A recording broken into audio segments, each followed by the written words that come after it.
ইলিয়াস তো এপিসোড বানায় পুচ্ছে আগুন জ্বালায় দিছে। পুচ্ছে আগুন নিয়ে আসিফ নজরুল এর কাছে যাচ্ছে, ওর কাছে দৌড়াইতেছে। ছাত্র নেতারা দেখলাম আসিফ নজরুলকে বাঁচাইতে আগায় আসছে, কিন্তু বাঁচাইতে পারবেন কি? আর আসিফ নজরুলকে কেন ধরা হইতেছে এভাবে? আমি মাসখানেক আগে এই এপিসোডটা করেছিলাম। এইখানে আমি ব্যাখ্যা করার চেষ্টা করেছিলাম যে কেন আসিফ নজরুলের বিরুদ্ধে ধারাবাহিকভাবে কওয়া হইতেছে। আবার বিষয়টা একটু বুঝে দেখি, এটা অন্য অ্যাঙ্গেল থেকে বুঝে দেখি। আসিফ নজরুলের সাথে আমার জমি জমা নিয়ে ঝগড়াঝাটি নাই। আসিফ নজরুলের হাসিনা বিরোধী লড়াই ভূমিকা নিয়েও কোনো প্রশ্ন নাই আমার কাছে। উনি যথেষ্ট ভূমিকা রাখছেন ওনার অবস্থান থেকে। আমার ব্যক্তিগত পাকা ধানে তিনি মই দেন নাই। বাঙ্গু এলিটেরা যেহেতু নিজের ধান্দা ছাড়া আর কিছু বুঝে না, অনেকে হাইপোথিসিস দাঁড় করাইছে নিশ্চয়ই কিছু ধান্দা ছিল পিনাকি বা ইলিয়াসের, সেটা হয় নাই, তাই চেতিছে। আসিফ নজরুল নিজেই বলুক তার কাছে ব্যক্তিগত কোনো ধান্দা নিয়ে পিনাকি বা ইলিয়াস গেছে কিনা।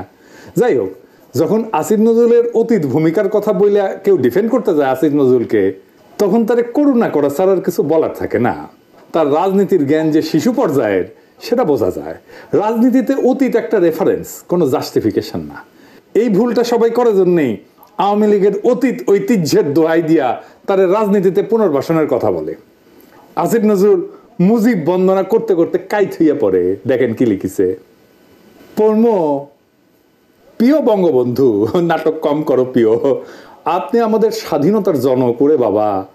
জন্ম শতবর্ষে শ্রদ্ধাঞ্জলি, শুভেচ্ছা আর ভালোবাসা নিন। শ্রদ্ধাঞ্জলি বানানটা ভুল হয়েছে আজিব ভাই, এটা লয় হসিকারবি। আল্লাহ আপনাকে শান্তি দিন, ভালো রাখুন। এই আসিফ নজরুল মুজিবকে কিভাবে হাসিনা থেকে আলাদা করবে? 1975-এর ফ্যাসিস্ট মুজিবকে 1971-এর মুজিব থেকে আলাদা করে মূল্যায়ন যে করতে পারে না, তার রাজনীতির ধারণা শিশুর সমান। সে আওয়ামী শাসনে বিচার করতে পারবে না তো। গণ আদালতের আসিফ নজরুল আর গত 15 বছরের আসিফ নজরুল কি এক? 5ই আগস্টের আগের আসিফ নজরুল আর 5ই আগস্টের পরের আসিফ নজরুল কি এক না তো।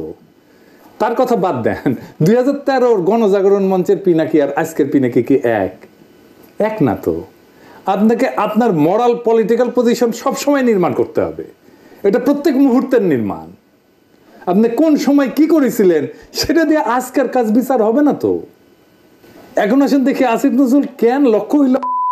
দেখেন 5 তারিখ সকালে ক্যান্টনমেন্টে গেলেন সবাই, পলিটিক্যাল পার্টির লোকেরা গেলেন, ড্যাং ড্যাং করতে করতে গেলেন বাসে চেপা। পলিটিক্যাল পার্টির সবকিছু ঠিক করেছে, এটা আসিফ নজরুলের নিজের কথা, তাই না? তারপরে তারা বঙ্গভবনে গেল, পলিটিক্যাল পার্টির পানি পড়া নিয়ে বল আসিফ নজরুলের কোর্টে দিয়ে সরে গেল পলিটিক্যাল পার্টিগুলো। এরপরে খেললো কে? পুরাটা সময় খেললো কে? আসিফ নজরুল একা। কোন ক্যাপাসিটিতে গেল সে? ছাত্রদের দলের লোক সে না, কারণ ছাত্ররা ছিল। রাজনৈতিক দলের লোক না, সেও না। সে প্রতিনিধিত্ব করলো কার? প্রতিনিধিত্ব করলো পলিটিক্যাল পার্টি আর ছাত্রদের বাইরে যে বাকি ফোর্সের, সেই ফোর্সের প্রতিনিধিত্ব করলো। তার ম্যান্ডেট কি? তার ম্যান্ডেট হচ্ছে এই সমস্ত লোকদের প্রতিনিধি হিসেবে সে গেছে। সেই পুরো প্রসেসে কারোর সাথে আলাপ করছে এই যে বাইরে যারা স্টেক হোল্ডার না, করে নাই। রাজনৈতিক দলগুলোকে একাই স্টেক হোল্ডার নাকি? 18 তারিখ থেকে পলিটিক্যাল পার্টিগুলোর কত রকম চাপাচাপি করা হয়েছে, বাচ্চাদের এই আন্দোলনকে পিক করেন, এখন আপনারা কর্মসূচি দেন না, আমরা নৈতিক সমর্থন দেব, আমরা সরাসরি যাব না। বলেনি দলগুলা? বলছে না? এখন আওয়াজ দিলেই হবে নাকি? আমরা ভুলে গেছি? সব রেকর্ড আছে। এখন বিরাট বড় স্টেক হোল্ডার হয়ে গেছে পলিটিক্যাল পার্টিগুলো, পাংখা গজাইছে, তাই না? দেখেন মির্জা ফখরুল 25শে জুলাই কি বলিছে, দেখেন, হাইলাইট করে দেখান এডিটর সাহেব। বিবৃতিতে মির্জা ফখরুল বলেন, আন্দোলনে ভূমিকা রাখার মিথ্যা অভিযোগে ঢালাওভাবে বিএনপি ও বিরোধী দলের নেতাকর্মীদের উপর সরকার এবং আইন শৃঙ্খলা বাহিনীর কতিপয় সদস্য দোষারোপ করছে। মিথ্যা অভিযোগ, আন্দোলনে অংশ নেওয়ার মিথ্যা অভিযোগ।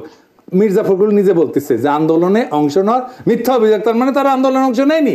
বিএনপির নেতাকর্মীরা দেখেন, আন্দোলনে ভূমিকা রাখার মিথ্যা অভিযোগে, মানে আন্দোলনে আপনারা ভূমিকা রাখেন নাই, আপনার নেতা এটা বলছে। এখন আওয়াজ দিলে হবে? আওয়াজ দেন এখন না। দেশটা কি রাজনৈতিক দলের বাপের? দেশটা কারো বাপের না। এই স্লোগান আসছে এই আন্দোলনের সময়, এই বিপ্লবের সময়। রাজনৈতিক দলের বাইরে যে শক্তির প্রতিনিধি হিসেবে গেছে আসিফ নজরুল, তার সাথে সে কথা বলে নাই, এইটা তার প্রথম মিস্টেক। তাছাড়া সে যে ওইখানে গেছে, সে যদি আমাদের সাথে কথা বলতো, রাজনৈতিক দলগুলোকে দাবরানি দিতে পারতো না বিপ্লবী সরকার না করলে, তাহলে আসিফ নজরুল কেন ছিল ওইখানে? কোন কামলাটা সে খাটতে গেছিল? রাজনৈতিক দলের কামলা খাটতে গেছিল, তারা যেটা বলা হয় সেটা বলে আমি করি নাই। তাহলে কি করতে গেছে এখানে? উপদেষ্টাদের কে সিলেক্ট করছে? বলে আমি করি নাই। আপনি যদি পাওয়ার ট্রান্সফারে যুক্ত থাকেন আসিফ নজরুল, তাহলে কোন আক্কেলে আপনি নিজে উপদেষ্টা হন? আপনি একটা পার্ট অফ প্রসেস, সেই প্রসেসে আপনি তো নিজে ক্যান্ডিডেট হইতে পারেন না। এটা তো চরম কনফ্লিক্ট অফ ইন্টারেস্ট। মানে আপনি ছিলেন নিজের উপদেষ্টা পদটা বাগানোর জন্যে। আপনি তো লোভী মানুষ।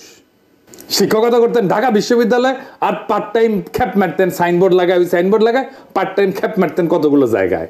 আর কইলাম না, আপনার বিরুদ্ধে প্রথম এবং প্রধান অভিযোগ বিপ্লবকে প্রথম লগ্নে হাতছাড়া করার কাজে পৌরোহিত্য করার, পুরোহিতগিরি করেছেন।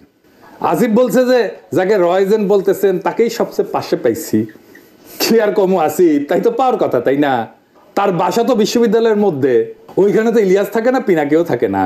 পিনাকি আর ইলিয়াসকে দেশছাড়া করছে হাসিনা, তারা চাইলেও ফিজিক্যালি থাকতে পারবে না। আসিফ নজরুলকে বিপজ্জনক মনে করে নাই হাসিনা, তাই সে দেশে থাকতে পারছে। আমাদেরকে বিপজ্জনক মনে করছে জন্য দেশ থেকে ভাগাই দিচ্ছে। তারা জেলে যাইতে হয় নাই, দেশ ছাড়া হয় নাই। বিশ্ববিদ্যালয়ের শিক্ষক হিসেবে তো তার সুবিধা আছে, ছাত্রদের প্রক্সিমিটিতে থাকে, কিছু পেশার কিছু ইনহেরিটেড কিছু সুবিধা থাকে, আইন পেশায় থাকে, শিক্ষকতা পেশায় থাকে, সে সুবিধা পাইছে। তো আসিফ, তুমি যে কইলা যে পাশে পাইছি, তো ফারুকের পাশে পাইছিলা তুমি, পাও নাই তো। ওয়াহিদুদ্দিন মাহমুদের পাশে পাইছিলা, পাও নাই তো। সালাউদ্দিন সাহেবকে পাশে পাইছিলা, পাও নাই তো। এমনকি প্রফেসর ইউনুসকে পাশে পাইছিলা, পাও নাই তো। তো তাইলে তাদেরকে পাশে টানছো কেন? ক্ষমতায় পাশে, তোমার পাশে তো উপদেষ্টা হয়ে ক্যাবিনেটে বসে, তাই না? পাশে পাওয়াটা তাইলে কিছু মিন করে? ইলিয়াস পাশে ছিল না, আমরা পাশে ছিলাম না। ইলিয়াস কোন ন্যায়সঙ্গত লড়াইয়ে পাশে ছিল না? তার মানে এই যে ক্ষমতার ভাগ বাটোয়ারার পিছনে পাশে থাকা ছাড়াও আরো কিছু গল্প আছে, কাছে আসার গল্প আছে। সেই গল্পটা ইলিয়াস বলছে। ইলিয়াস এমন একটা অনাবিষ্কৃত এলাকার কথা বলছে যেটা সবাই লুকাইতে চায়। এই যে বাকশাল, এটা কি খালি আওয়ামী লীগ? তা তো না। CPB, Prothom Alo, daily star, Chhayanaut, Udichi, transparency international, এর সব কিছু ইনক্লুডেড। এরা সবগুলো মিলে এই প্রগতিশীলতার ন্যারেটিভ তৈরি করে। এইটাই হইতেছে বাকশালী বয়ান। বাংলাদেশে যে ফ্যাসিবাদ চলছে ওর ডাক নাম হইতেছে বাকশাল। আর গত 15 বছর যে ফ্যাসিজম হয়েছে বাংলাদেশে, সেটা হইতেছে নয়া বাকশাল 2.0। এই জন্যেই প্রথম আলোতে বাশারের পতন হয়, হাসিনার বিদায় হয়। হাসিনার পতন কথাটা লেখে না প্রথম আলো, এমন ভাবে যেন সানায়ের সুরে বিদায় দিতেছে হাসিনারে। এই উত্থান রহিত মতি মাহফুজের কাছে হাসিনার পতন হয় না, পলায়ন হয় না, হয় বিদায়। এই যে টোটাল সিস্টেমের পার্ট আসিফ নজরুল। আসিফ নজরুল এই টোটাল বাকশালের পার্ট। তার সাথে প্রথম আলোর সখ্য, প্রথম আলো পার্টনারশিপ, এটা তো সময়ের পরীক্ষায় উত্তীর্ণ। এবং সে তো নিজেই বলে যে তার প্রিয় প্রথম আলো। তো এই নয়া বাকশালের সিস্টেমটা টিকে ছিল, বা বলা ভালো এখনো টিকে আছে।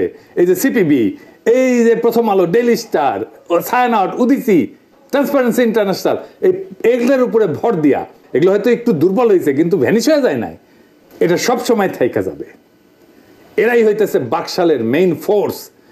এরাই বলে আমরা উপদেষ্টা বানাই। এই যে ডেইলি স্টারের সাংবাদিক বলছিল না, আমার উল্লেখ কইরা উপদেষ্টা বানাই। এটা এত শক্তিশালী যে এখনো তার সামনে গরু জবাই দিলে পুলিশ তো পিটায়, মির্জা ফখরুল ঝেপে পড়ে, আর মাহমুদুর রহমান মান্না কয় এটা নাকি ফেজলামি। মানে গরু জবাই করা ফেজলামি।